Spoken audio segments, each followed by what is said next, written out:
사도신경 하시면서 우리의 신앙을 고백하겠습니다.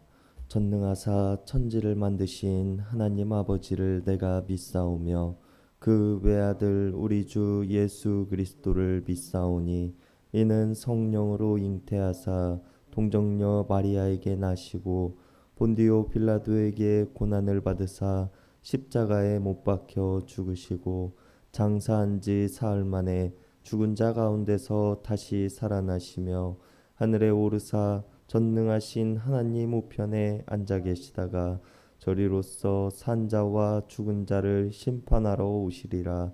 성령을 믿사오며 거룩한 공예와 성도가 서로 교통하는 것과 죄를 사하여 주시는 것과 몸이 다시 사는 것과 영원히 사는 것을 믿사옵나이다.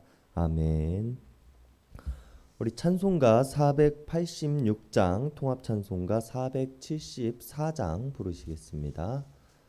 찬송가 486장, 통합 찬송가 474장입니다.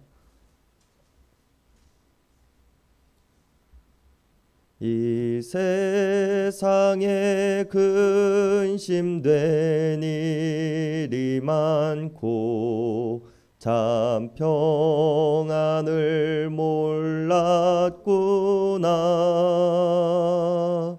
내 주 예수 나로라 부르시니 곧 평안히 쉬리로다. 주 예수의 구원의 은혜로다. 참 기쁘고 즐겁구나. 그 은혜를 영원히 누리겠네. 곧 평안히 쉬리로다. 이 세상에 곤고한 일이 많고 잠 쉬는 날 없었구나. 내 주 예수 날 사랑하시오니 곧 평안히 쉬리로다. 주 예수의 구원의 은혜로다. 참 기쁘고 즐겁구나. 그 은혜를 영원히 누리겠네. 곧 평안히 쉬리로다. 이 세상에 죄악된 일이 많고 참 죽을 일 쌓였구나. 내 주 예수 날 건져 주시오니 곧 평안히 쉬리로다. 주 예수의 구원의 은혜로다. 참 기쁘고 즐겁구나. 그 은혜를 영원히 누리겠네. 곧 평안히 쉬리로다. 오늘 우리에게 주시는 하나님의 말씀은 시편 5편 1절에서 12절까지의 말씀입니다. 시편 5편 1절에서 12절까지의 말씀입니다. 우리 한 절씩 교독하시겠습니다. 여호와여 나의 말에 귀를 기울이사 나의 심정을 헤아려 주소서. 나의 왕 나의 하나님이여 내가 부르짖는 소리를 들으소서. 내가 주께 기도하나이다. 여호와여 아침에 주께서 나의 소리를 들으시리니 아침에 내가 주께 기도하고 바라리이다. 주는 죄악을 기뻐하시는 아니시니 아직 주와 함께 머물지 못하며 오만한 자들이 주의 목전에 서지 못하리이다. 주는 모든 행악자를 미워하시며 거짓말하는 자들을 멸시하시리이다. 여호와께서는 피 흘리기를 싫어하는 자와 속이는 자를 싫어하시나이다. 오직 나는 주의 풍성한 사랑을 힘입어 주의 집에 들어가 주를 경외함으로 성전을 향하여 예배하리이다. 여호와여 나의 원수들로 말미암아 주의 의로 나를 인도하시고 주의 길을 내 목전에 곧게 하소서. 그들의 입에 신실함이 없고 그들의 심중에 심이 악하며 그들의 목구멍은 열린 무덤 같고 그들의 혀로는 아첨하나이다. 하나님이여 그들을 정죄하사 자기 꾀에 빠지게 하시고 그 많은 허물로 말미암아 그들을 쫓아내소서. 그들의 길을 빼앗아니이다. 그러나 주께 피하는 모든 사람은 다 기뻐하며 주의 보호로 말미암아 영원히 기뻐 외치고 주의 이름을 사랑하는 자들은 주를 즐거워하리이다. 여호와여 주는 의인에게 복을 주시고 방패로 함같이 은혜로 그를 호위하시리이다. 아멘. 오늘 우리가 함께 살펴볼 시편 5편의 말씀도 앞의 시들과 마찬가지로 탄원시로 이해되어집니다. 오늘 시편의 저자는 자신의 마음의 고통을 하나님께 호소하는 것으로 시작하여 구원의 확신을 찬양하는 것으로 끝마치고 있습니다. 이러한 구성은 우리가 하나님께 기도드리는 모습과 비슷한 모습을 가지고 있다는 것을 알 수 있습니다.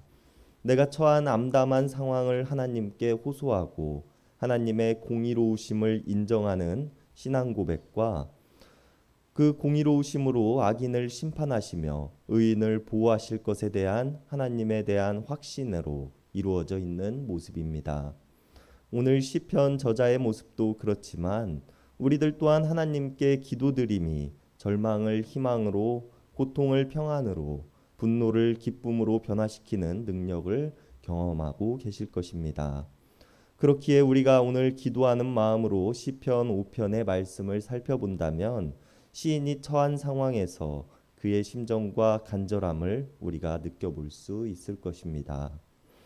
오늘 시편의 말씀을 우리가 쭉 읽어보다 보면 시인이 굉장히 어려운 상황에 처해 있으며 자신의 힘으로는 이 상황을 타개해 나갈 만한 어떠한 방법도 찾을 수 없어 보임이 보입니다. 이렇게 어려운 시기를 겪고 있는 시편의 저자는 하나님께 기도하고 자신의 심정을 헤아려 주실 것에 대해서 간청합니다. 1절의 말씀에서 나의 심정이라고 이야기를 하고 있는 단어는 중얼거리다, 묵상하다라는 뜻을 가지고 있는 단어로 하나님께 간절히 엎드려 차마 입 밖으로 기도의 말들을 꺼내지도 못한 채 간신히 웅얼거리며 기도하는 모습을 표현하고 있습니다. 이러한 모습은 마치 사무엘상에서 자식이 없던 한나가 하나님께 간절히 기도하면서 차마 자신의 말들을 입 밖으로 꺼내지도 못하며 기도하는 모습을 연상시키기도 합니다. 오늘 시편의 저자는 이러한 마음으로 자신의 고통스러운 현실을 호소함으로 하나님께서 들어주실 것에 대해 간구하면서 간절히 기도를 드리고 있는 모습을 보여주고 있는 것입니다. 그러나 시편 저자의 기도의 모습은 이러한 모습만 보여주고 있지는 않습니다. 2절에서는 부르짖는 소리로 기도하기도 하고 3절에서는 아침에 하나님께 기도하기도 하는 모습을 보여주고 있습니다. 이것이 무엇을 의미하고 있습니까? 자신의 어려운 상황 속에서 혹여 내가 하나님께 드리는 기도가 작은 목소리로 간구하면 하나님께서 들어주실까? 부르짖으면 하나님께서 들어주실까? 아침에 기도하면 들어주실까? 밤에 기도하면 들어주실까? 하는 시인의 간절하고도 처절한 모습이 오늘 시편의 시작에 드러나고 있는 것입니다. 우리들의 기도도 마찬가지일 것입니다. 간절한 마음으로 하나님께 기도드릴 때 우리의 기도를 혹여나 하나님께서 듣지는 못하시지 않으셨을까? 혹여나 하나님께서 나의 마음을 온전히 헤아려 주시지 않으시지는 않을까 하는 마음에 하나님께 더욱 간절하고 한마디 한마디라도 놓치지 않기 위해 드리는 기도의 모습이라는 것입니다. 이렇게 간절한 기도를 드리는 오늘 시인은 4절부터 자신이 알고 있는 하나님의 성품에 대한 고백을 합니다. 하나님께서는 죄악을 기뻐하지 아니하시며 악이 하나님과 함께 머물지 못하는 분이시라고 이야기를 합니다. 오만한 자들이 하나님의 앞에 서지 못하며 악한 일을 저지르는 모든 사람들을 하나님께서는 미워하십니다. 또한 거짓말을 하는 사람들을 멸망시키시는 분이시며 피 흘리는 것을 좋아하는 자와 거짓말하는 사람들을 싫어하시는 분이십니다. 이것이 오늘 시편 저자가 고백하고 있는 하나님의 모습이며 이것을 근거로 우리가 하나님의 성품을 이해해 본다면 하나님께서는 겸손한 자들과 선한 일을 하고자 하는 사람들, 거짓이 없는 사람들, 평화를 지키고자 하는 사람들을 사랑하시는 분이시라는 것을 우리가 알 수 있는 대목입니다. 그리고 9절에서 시인은 자신의 대적들의 모습이 신실함이 없고 마음이 악하며 아첨하는 자들이라고 이야기를 하면서 하나님께서 싫어하는 사람들의 모습을 지니고 살아가는 사람들임에 대해서 이야기를 하고 있습니다. 10절에서 그들을 정죄하시기를 원하며 자기 꾀에 빠지게 하실 것에 대해서 간구하고 그들의 허물로 말미암아 그들을 쫓아내달라고 간구하고 있는 모습을 보여주기도 합니다. 그러나 우리가 여기서 중요하게 생각해 보아야 할 것은 이러한 이야기를 하고 있는 시인의 모습입니다. 그가 하나님 앞에 이렇게 간구할 수 있는 겸손하고 선하며 거짓이 없고 평화를 지키고자 하는 사람인가 하는 것입니다. 그리고 오늘 본문에서는 시인의 이런 고백이 직접적으로 드러나 있지는 않습니다. 단지 7절의 말씀을 통해 그가 하나님의 사랑을 힘입어 구원을 얻게 된다면 내가 하나님을 경외하며 하나님의 앞에 나아가 예배할 것이라고 이야기를 하고 있을 뿐입니다. 그 누구도 하나님 앞에서 당당하게 나는 의로운 사람이며 거짓 없는 사람이요 겸손하고 선한 사람이라고 주장할 수는 없습니다. 단지 시인이나 우리나 의롭지 못하고 하나님 앞에서 부족하며 악인의 모습을 하고 있지만 하나님께서 베풀어 주실 은혜와 사랑을 기대할 뿐인 것입니다. 그리고 이런 기대와 하나님께서 구원해 주실 소망이 있기에 오늘 시인은 여전히 하나님께 의지하며 구원해 주실 소망을 품으며 기도하고 있는 모습을 보여주고 있는 것입니다. 그럼에도 불구하고 시인과 시인이 이야기하고 있는 자신의 대적과의 차이점이 있다면 어렵고 힘든 순간 하나님을 찾는 자인가 하는 것입니다. 나의 삶이 여전히 부족하고 악하지만 그럼에도 불구하고 하나님께로 나아오고자 노력하며 하나님의 뜻대로 살기 위해 노력하고자 하는 것이라는 것입니다. 내가 하나님을 떠나 살았지만 그래도 의지할 곳이 하나님 한 분뿐임을 이야기하고 있다는 것입니다. 이것이 멸망을 당할 자들과 시인의 차이점이라는 것을 우리는 기억해야 하는 것입니다. 그리고 이렇게 기도한 시인의 기도의 응답에 대한 확신이 11절과 12절에서 잘 드러나 있습니다.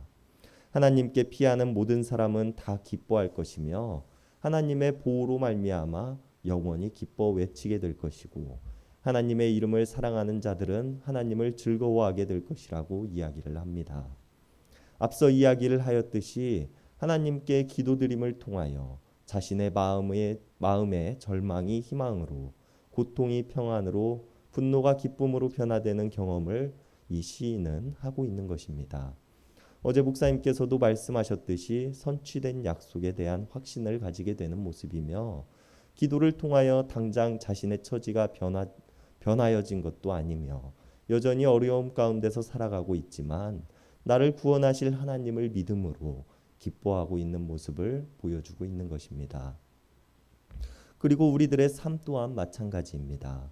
우리들이 어려움과 고난 가운데 있을지라도 나를 구원해내실 하나님을 우리가 믿음으로 지금의 고난 속에서도 그것을 견디어낼 수 있는 힘과 더 나아가 기쁨으로 느낄 수 있는 시간들이 되어야 할 것입니다. 우리가 하나님의 성품을 바로 알을 통하여 여전히 부족하지만 나를 구원하실 하나님을 기대해야 함이며 성취될 약속에 대한 기대를 품어야 할 것입니다. 그러나 우리가 더욱 하나님께 간절해야 함은 하나님께서는 겸손하고 선하며 거짓이 없고 평화를 사랑하는 사람들을 사랑하시기 때문입니다. 우리가 이것을 기억하며 하나님께 나아갈 때에 여전히 부족하지만 하나님과 일치하는 삶을 살아가기 위해서 노력하는 우리들 모두가 되기를 바랍니다. 기도하시겠습니다. 하나님, 우리를 절망과 어려움 가운데서 구원하시며 우리들의 고통과 분노를 평안과 기쁨으로 변화시켜 주심에 감사를 드립니다. 우리가 어려움 가운데서도 하나님께 피함으로 기뻐할 수 있는 자들이 되게 하여 주시옵소서. 하나님 앞에 설 때에 여전히 부족한 자들이지만 우리가 겸손과 선함과 진실함과 평화를 사랑하는 자들로 나아가게 하시고 우리의 대적들로부터 우리들을 지켜주시옵소서. 우리의 간절한 기도를 들어주시고 우리가 하나님께 드리는 기도의 선취를 통하여 우리들이 기뻐할 수 있는 자들이 되게 하여 주시옵소서. 우리가 하나님께 드리는 기도의 모양들이 모두 다를지라도 하나님께서는 모두 들으시고 우리를 보호하실 줄 믿습니다. 우리의 기도를 받으실 하나님께 감사를 드리며 우리를 구원하신 예수님의 이름 받들어 간절히 기도드렸습니다. 아멘. 이 시간 우리가 우리 개인을 위한 기도, 이웃을 위한 기도, 교회를 위한 기도, 세상을 위한 기도하는 시간 갖도록 하겠습니다.